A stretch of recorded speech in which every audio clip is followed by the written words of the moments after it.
नमस्कार। आकाशवाणी देहरादून से प्रस्तुत हैं प्रादेशिक समाचार। पहले मुख्य समाचार। पूर्व प्रधानमंत्री डॉक्टर मनमोहन सिंह का 92 वर्ष की आयु में निधन। राष्ट्रपति द्रौपदी मुर्मू, उपराष्ट्रपति जगदीप धनखड़ और प्रधानमंत्री नरेंद्र मोदी ने डॉक्टर मनमोहन सिंह को श्रद्धांजलि दी। उत्तराखंड नगर निकाय चुनाव के लिए भारतीय जनता पार्टी ने महापौर के लिए नामों की सूची केंद्रीय नेतृत्व को भेजी और राज्य के पर्वतीय हिस्सों में आज बर्फबारी की संभावना। समाचारों के साथ मैं आशुतोष उनियाल और अब समाचार विस्तार से। भारत के पूर्व प्रधानमंत्री डॉक्टर मनमोहन सिंह का कल नई दिल्ली में 92 वर्ष की आयु में निधन हो गया। वे लंबे समय से उम्र संबंधी बीमारियों से जूझ रहे थे। उन्हें नई दिल्ली स्थित एम्स के मेडिकल इमरजेंसी में रात करीब 8 बजे भर्ती कराया गया। तमाम कोशिशों के बावजूद उन्हें बचाया नहीं जा सका। एम्स ने डॉक्टर मनमोहन सिंह को कल रात 9:51 पर मृत घोषित कर दिया। उन्होंने 2004 से 2014 तक भारत के 13वें प्रधानमंत्री के रूप में कार्य किया। उनके परिवार में पत्नी गुरुशरण कौर और 3 बेटियां हैं।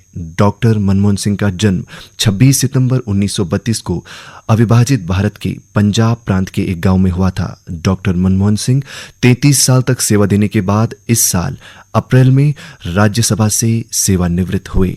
डॉक्टर मनमोहन सिंह प्रधानमंत्री नरसिम्हा राव के मंत्रिमंडल में वित्त मंत्री भी थे। सरकार ने पूर्व प्रधानमंत्री डॉक्टर मनमोहन सिंह के निधन पर 7 दिन का राजकीय शोक घोषित किया है। इस दौरान पूरे देश में राष्ट्रध्वज आधे झुके रहेंगे और कोई भी सरकारी कार्यक्रम आयोजित नहीं होंगे। राष्ट्रपति द्रौपदी मुर्मू, उपराष्ट्रपति जगदीप धनखड़ और प्रधानमंत्री मोदी ने आज नई दिल्ली में दिवंगत पूर्व प्रधानमंत्री मनमोहन सिंह के आवास पर उन्हें अंतिम श्रद्धांजलि अर्पित की।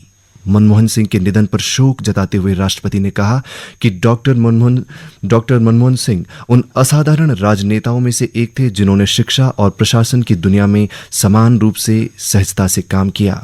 उपराष्ट्रपति जगदीप धनखड़ ने अपने संदेश में पूर्व प्रधानमंत्री को एक प्रतिष्ठित अर्थशास्त्री बताया जिन्होंने भारत के आर्थिक परिदृश्य को बदल दिया। अपने संदेश में प्रधानमंत्री मोदी ने कहा कि भारत अपने सबसे प्रतिष्ठित नेताओं में से एक के निधन पर शोक व्यक्त करता है। उन्होंने कहा कि डॉक्टर सिंह एक साधारण पृष्ठभूमि से उठकर एक प्रतिष्ठित अर्थशास्त्री बने। उत्तराखंड में फायर सीजन के शुरू होने से पहले वन विभाग अपनी तैयारियों को अंतिम रूप दे रहा है।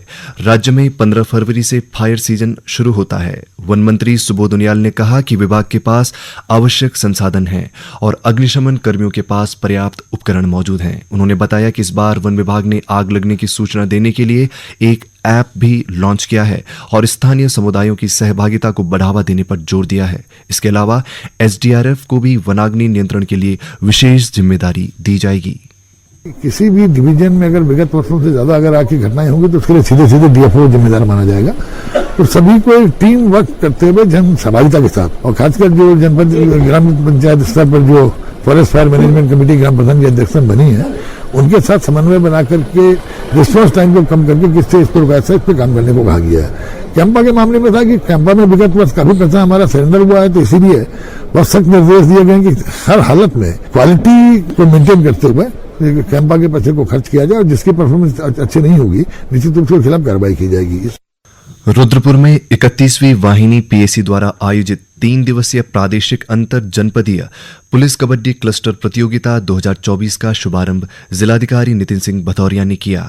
इस प्रतियोगिता में 14 टीमों के लगभग 177 खिलाड़ी भाग ले रहे हैं। जिलाधिकारी ने कहा कि इस आयोजन से खिलाड़ियों को उत्साह मिलेगा और राज्य स्तर पर चयन का मौका मिलेगा।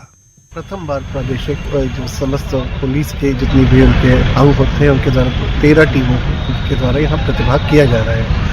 तो सर्वप्रथम तो मैं ये कहना चाहूँगा क्योंकि पहली बार ये आयोजन हो रहा है तो इसके लिए 31वीं वाहिनी को बहुत बहुत बधाई क्योंकि उन्होंने पूरा आयोजन की जिम्मेदारी ली है और हमारे पारंपरिक खेलों को भी बढ़ावा इसके माध्यम से मिलेगा।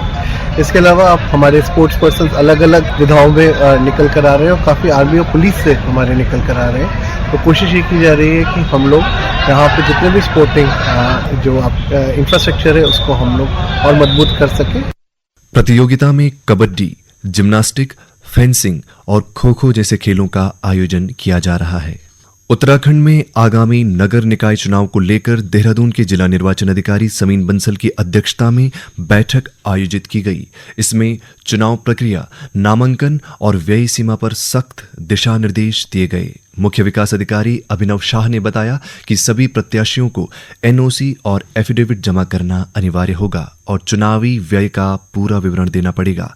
उल्लंघन करने पर कड़ी कार्रवाई की जाएगी। भारतीय जनता पार्टी ने नगर पंचायत और नगर पालिका चुनाव के लिए उम्मीदवारों के नामों को अंतिम रूप दे दिया है।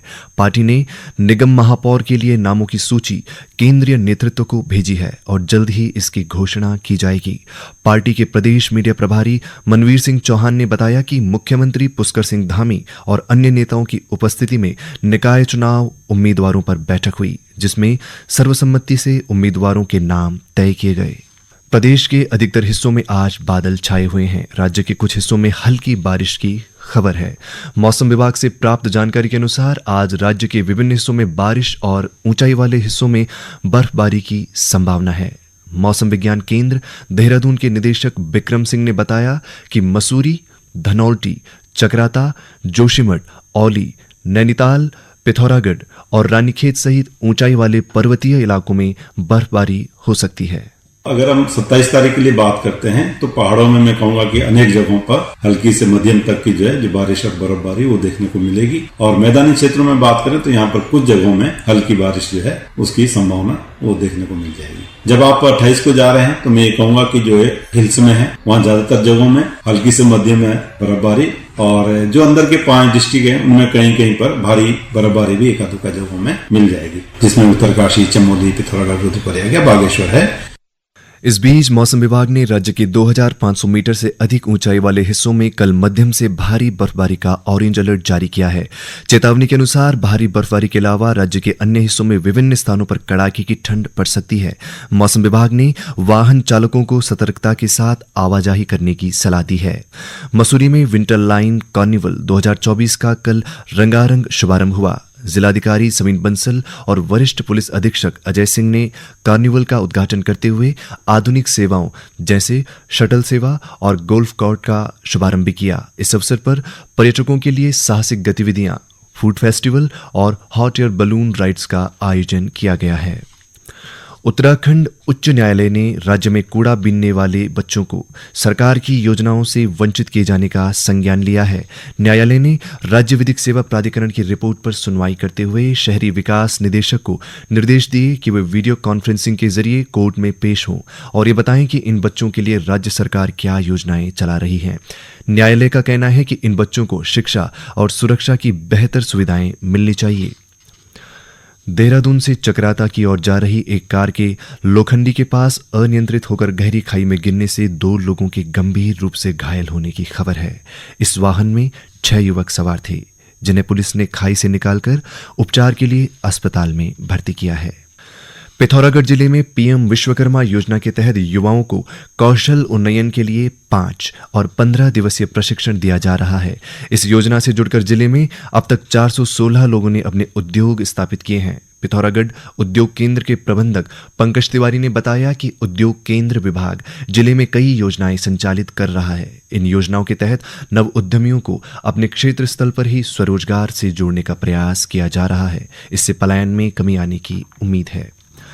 यूजीसी की 3 सदस्यीय सुलभ ऑडिट टीम ने श्रीनगर गढ़वाल विश्वविद्यालय के बी गोपाल रेड्डी परिसर, पौड़ी और श्रीनगर बिरला परिसर का भ्रमण कर विभिन्न विभागों का दौरा किया। इस दौरान टीम ने विश्वविद्यालय के अधिकारियों, शिक्षकों और छात्रों के साथ बैठक की। उन्होंने दिव्यांग शिक्षकों, दिव्यांग कर्मचारियों, दिव्यांग छात्रों से बातचीत कर उनकी समस्याएं सुनी और उनके समाधान के सुझाव दिए।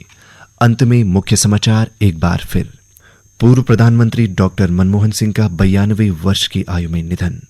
राष्ट्रपति द्रौपदी मुर्मू, उपराष्ट्रपति जगदीप धनखड़ और प्रधानमंत्री नरेंद्र मोदी ने डॉक्टर मनमोहन सिंह को श्रद्धांजलि दी।